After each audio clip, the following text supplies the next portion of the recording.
And I think the clock is ticking that much faster trying to get an agreement than it is for the two sides involved.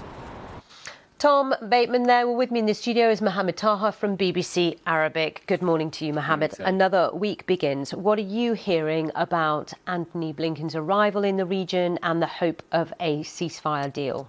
Indeed, Blinken, as you said, will be in Israel today, having negotiations with the Israeli officials. He will be in Egypt tomorrow. Egypt will be the center of the negotiations in this week. We expect Israeli officials to be there, American officials to be there, Qatari officials to be there, but no officials from Hamas will attend these negotiations. In terms of Hamas's concerns about the process so far, they have some key sticking points, don't they? Yeah, Hamas are refusing these negotiations all at once. They consider that any deal should be based on Biden's proposals that were endorsed by the UN Security Council 2735, and they feel that these negotiations is between Israel and the United States. They are not involved in these negotiations. They feel that Israel is trying to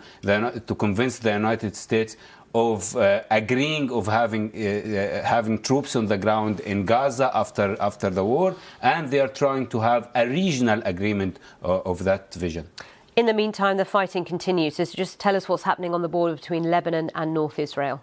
Indeed, these operations between Israel and Lebanon and Hezbollah in northern Israel are getting a little bit sophisticated. We saw the injury of 3 UN soldiers of the UNIFIL in southern Lebanon. There will be an investigation about that. There are reports that these 3 soldiers were injured by Israeli shelling, but this situation there is getting escalated slowly.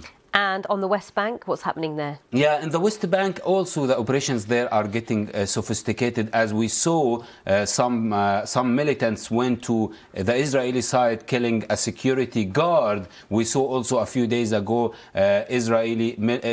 Palestinians militant went and killed an Israeli soldier, and we saw the settlers went to the village of Jit to do some rioting activities. So we see some kind of escalation in the West Bank as well. Okay. Mohamed, thank you so much. We'll be keeping a very close eye this week as developments continue there. Thank you. But now let's head